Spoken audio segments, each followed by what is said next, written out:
In another time, in another world, the blue crystal rod kept the kingdom in peace, but the evil demon Druaga hid the rod and the maiden key in a tower. The Prince Gilgamesh wore gold armor and attacked monsters to help Key in the Tower of Druaga. Alright, what's going on, Forgotten Nation? I'm your host, FG, and welcome to the Tower of Druaga. This is a Namco arcade game released in 1984, 4 years after the success of Pac-Man. And there's many parallels between this game and Pac-Man. Both take place in a maze, and both are set on trying to get through the maze in a set amount of time before the difficulty ramps up. Where Pac-Man had Ghost, the Tower of Druaga is an RPG, which means not only is there a lot more unique monsters to face on, but there's also a lot more secrets and Easter eggs yet to be discovered, some of which, as a matter of fact, are necessary in order to get to the end of the game. And of course, this was an arcade game, which means it's a quarter burner. If you die and get game over in the Tower of Druaga, you are back to floor 1. Which means if you want to get through this game, you have to do it in one sitting. Which a task like that is already hard enough. Very few that I know of have actually even completed the game. That's how hard it is. I've only completed it once, and that was with a game guide and save states. That says how much of a difficulty this game is. The hardest part is remembering all the Easter eggs. And with that in mind, there's no way we're going to get to the end of this game in a single sitting. But let's just see how far we can get with what I already know. Now, I want to emphasize that this is not the arcade version. This is the Namco Museum version for the PlayStation as part of Volume 3 of the original Namco Museum. A series that I still hold dear to my heart because it's one of my favorite game series. And it's the highlights of what the Namco Museum used to be. While I wanted to play the arcade version, this version's not bad, but there is a little bit of color fade to it. I just couldn't get the arcade version working right. So, we're going to play this version. Especially since this is actually the first way I ever encountered the Tower of Druaga. And with the Namco Museum, not only does it get the museum treatments, but there's also 2 other versions you could play. One that's a harder difficulty, and another that's considered a sequel to the game per se, that takes place after the events of this one. Even if the game itself does have an official sequel, The Return of Ishtar.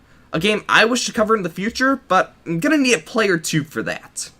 But anyways, I'm rambling on, so let's just go straight into it. This is the Tower of Druaga. So, of course, as the story mentioned, you play as Gilgamesh.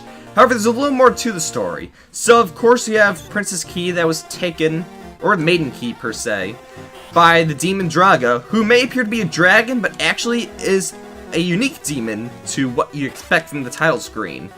As a matter of fact, I don't even think there are any dragons in the Tower of Druaga. It's just the way that the title screen is portrayed. But anyways, so the idea is to go through 60 floors to not only defeat Druaga and save Key, but to uncover every Easter egg you can that will help you progress towards your way. So for example, this first floor, the idea was to kill 3 slimes to get this chest to appear. Now every floor has a chest with a unique item. This floor gives me a pickaxe, and with the pickaxe, I can destroy 1 wall at a time before grabbing the key to destroy another wall. Should I destroy 2 walls, I will lose the pickaxe for good. So you don't want to use it more than once. So anyways, that's the item for this floor, and we already got the key, so now we have to progress to the door. Straightforward, but it does get difficult later on, especially as the timer depletes, which it's about to right now, which means we're down to 60 seconds. And so we're going to see some fireballs start to appear, and the more that appear, the faster they get. So you really want to get to that door in time, which luckily was no problem at all. So that's the first floor, only 59 more to go. Anyways, floor 2. So, as I mentioned, it is crucial that on every floor you discover the item you need. Now, there are some items that will actually hinder your progress, so you gotta be careful which ones you choose. And that's why it's important to have a game guide for the newcomers or for those that want to get into the game. With that in mind, one of my favorite ways to play this game, besides the Namco Museum, is actually on the DS, because with its split screen per se, you are able to have a guide out at the exact same time you're playing the game. So for every floor you get to, you can see the requirements for the items that you need. So for example, this floor you have to kill the black slimes in order to get the next chest to appear. Which I believe that was enough, if not I need to kill 1 more. Yeah, probably 1 more. But we're gonna grab the key. And this is probably one of the most important items you can grab in the game because it gives you the speed boots. And it's going to make us a lot more faster, so the time becomes less of a problem. But it's probably going to cost a life right now. Let's see what happens. We can use the pickaxe one more time thanks to picking up that key. Which, we're going to want that to get to that door there, but... Okay, there's the chest. We can get it. Now, the controls for this game are pretty straightforward. You're able to hold the sword out as long as you hold the button. Which, anyways, we're going to get these shoes right now, so... Oh, come on, go. There we go. Okay, that was actually pretty scary. As I was saying, though, so the controls, if you hold down the button, you're able to hold your sword out, which is good for some enemies if you gotta walk straight into them. But you also have a shield, so when you're not using the sword, the shield will be out in front of you. When you pull the sword, it'll be to your side. And this is a mechanic that becomes necessary, I believe, after this floor, as a matter of fact. But anyways, by killing that guard, we get the next item. This is a potion, also known as an extra life. Now, of course, you can still get extra lives through getting score, of course, but this item is pretty useful. Now, I hate to say it, but from this point on, I do not know any other ways to get any other chest, which means the rest is free game. So, we'll have to see what happens. But watch out for the slime. There we go. Alright, got the key. So, let's get to the door. For what it is actually a really good run right about now. I've done almost, I want to say 15 takes now, and none of them have been this good yet. Anyways, got to the door, got the item, so we're doing pretty good. Now, I believe it's at this point we're going to start to see some wizards. And the wizards are the most notorious enemies that this game has to offer because of their projectiles. And that's when the shield comes in handy. Because with the shield, you're able to block the projectiles. As a matter of fact, it's the only way to block the wizard. So, we got to be careful here.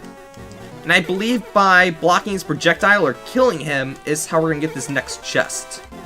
I think. Okay, there we go. But it'd be easy if we could kill him right now and be done with him. Ah! See what I mean? Alright. So, some of the items we do get to keep, for example, we still keep the pickaxe, we keep the speed shoes. So, it isn't completely unforgiving, but we did lose that potion, which was an extra life, so that's a bit of a shame. But it didn't cost us any of our main lives. Alright. So we're blocking his attacks, but we're not going to be able to move forward unless we take him out. Ah! Okay. Can we take him out here? No, not yet. Now we gotta focus on the time though, so we gotta keep moving forward. The wizard is the scariest enemy in this game, by far. And it's the one I have the most trouble with in this game because of his projectiles. When you hold out your sword, you have to focus on the left side of Gilgamesh to take out... We took out the wizard. No, we didn't. To take out the wizard. So, the idea is you really don't want to hold out your sword all the time. Otherwise, you gotta get the controls in straight with blocking his projectiles and holding left of Gilgamesh to take him out. Alright. I don't think we're going to be able to get the chest. I don't know the requirements. Let's just try taking out another slime. Anything... I don't think anything spawned. And we got the fireballs. So, we're not going to get the item for this floor. I wish I remembered what it was. But let's continue. Yes, wizards though, scariest enemy in the game. Probably scarier than Druaga himself. Alright, floor 5. So now we're going to see a lot more wizards. So, speaking of the Tower Druaga, there was, from what I can recall, 2 main games that came out in America. We have this game as well as sequel Return of Ishtar. However, the series did much better in Japan, as a matter of fact, to spawn its own main series, which is known as the Babylonian Castle Saga.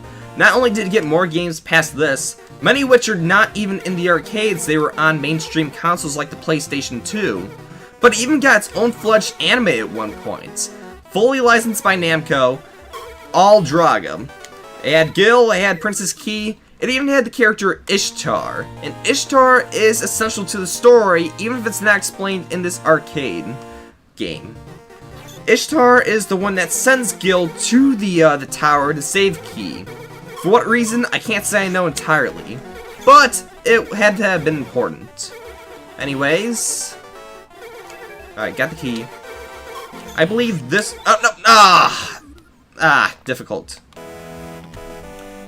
Tower Druaga, difficult game. But anyways, going back with the Babylonian Castle Saga, it was a pretty good series in Japan. A lot of people liked it. Though, I don't think there's been a game in a while since the series.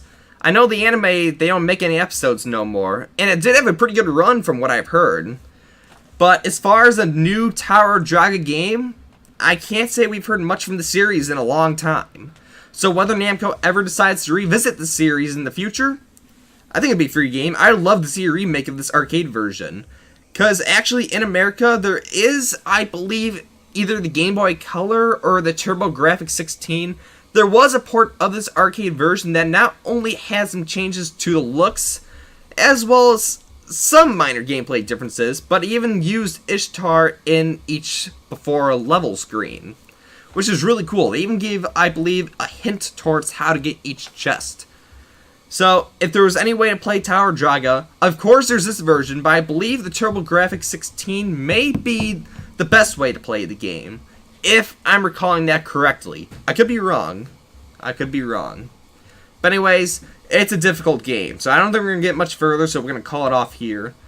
But hopefully some people do like this game, because I can say I'm a fan of it. It's an interesting idea for an RPG arcade game. And though this is really the only kind of game we got here in America, sure there's the return of Ishtar, but its gameplay is actually pretty drastically different compared to the Tower Druaga. As a matter of fact, you need 2 players in order to play it. So if I ever find a player 2, I'd love to check that out in the future. Because we did get it here in America, not just in the arcades, but also as a part of Namco Museum Volume 4.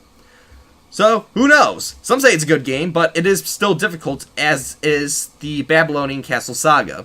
But that's going to do it here from me, so thank you guys so much for watching, and as always, I'll see you in the next video. And who knows, if you guys want me to do a full series of this game, let me know, because I could probably find a game guide, and maybe with the use of save states, try to get through it. But it is a very difficult game, and no doubt I'd probably need save states to do it. But if you guys want to see me play through it all, let me know. Maybe I can do it for a live stream. But thank you guys so much for watching, and as I've already said, I'll see you in the next video. Alright, later guys.